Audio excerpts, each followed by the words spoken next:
Alright, this is going to be the second season review of Buffy, non-spoiler, so if you're completely new to Buffy, hopefully this will not in any way deter your enjoyment of the series from this season or the later series.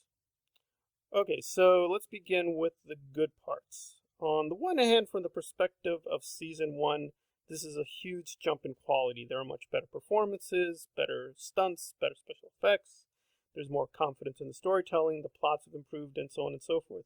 So, as a whole, the season is a lot stronger, and also a lot longer than season 1, which really felt chaotic and meandering, and didn't seem to have much of a focus, and it's only a handful of episodes are really worth returning to. So we're really seeing now the actual beginning of Buffy and its mythology, and where it's going to be spelled out, I think, more explicitly with the introduction of some new characters, some of whom will be here for a while, and some of whom will have only a very short stay within the narrative.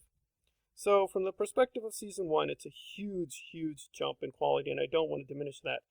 But I honestly feel like this is really only half a season of good episodes, and quite literally the other half are wasted opportunities or very poor filler episodes that don't really add much to the larger narrative and just seem to just be spending their time on very small minutia and not going anywhere. You can enjoy some of these, I suppose, but it's going to be very subjective in my opinion in terms of like why it has any power at all.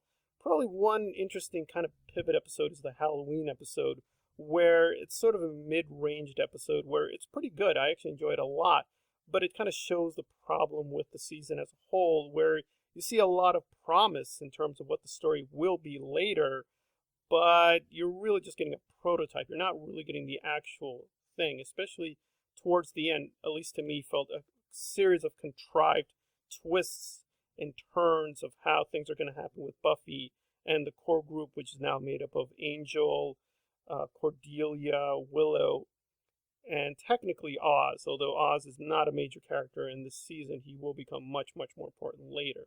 That's not a spoiler because you're going to get a lot of clues early on in terms of what his role is, which is sort of being an interesting romantic foil to Xander.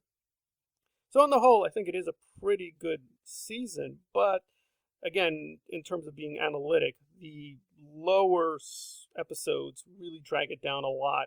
They're worth skipping and they're not really worth engaging in. But the ending for me was really what really sank the season. It just really didn't make sense in terms of the plot. It didn't make sense in terms of the character or why people were acting the way they do. The legend and mythology just are created out of nowhere. Just new characters just come in, period. They're not really introduced or built up. It's just they're there. We're supposed to take this for granted, and I just didn't understand it at all. And even when you work through the premise, it just sounds so ridiculous and silly. So it really does puzzle me that people consider this one of the best seasons of Buffy, or even the best season, because the ending, for me anyway, worked out very lukewarm. It just didn't make a whole lot of sense. I'm not saying it does have to make sense. I mean, Buffy, by definition, is an extremely weird series with a lot of things do not make a lot of sense, and you have to accept some of the absurdities of the mythologies, but I think with the conclusion, they just went a little too far. I can understand they wanted to have major character changes to really give the audience a twist. I just felt the twist in terms of what happens to one or two of the central characters really didn't make a lot of sense, and it just felt very improvised. Now, I'm sure they planned it all out, but it just felt that given what we know or will understand about vampires and how selfish they are, why this or that person changes allegiances or moves in a certain direction or helps another person out really didn't make a lot of sense. So that part felt very iffy to me. However, I will say there is a kind of tragedy in the second season because we're sort of saying farewell to the horror background of Buffy. This is sort of like the last season that takes the horror aspect of Buffy pretty seriously.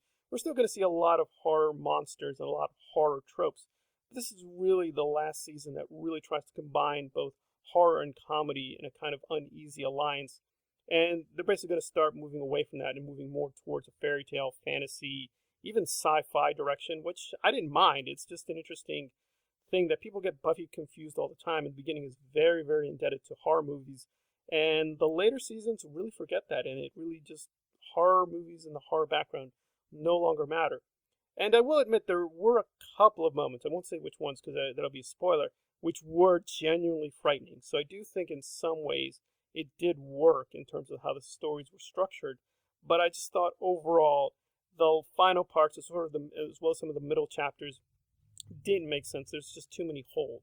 But again, if you're not being very analytic, you can just sort of enjoy the kind of grandiose, spectacular ending, which, given the limits of a budget that they had at the time, were pretty impressive. And they did put a lot of work in, but I just thought emotionally and logically just never really connected, I think. But that's just looking at it from a more critical eye. If you are just looking for the spectacle and the emotions of the character, I think you'll be mostly satisfied with Season 2. Alright, this has been a non-spoiler review of Season 2 of Buffy. If you like the content, please hit the like button and or subscribe. Thank you for listening. Please be safe.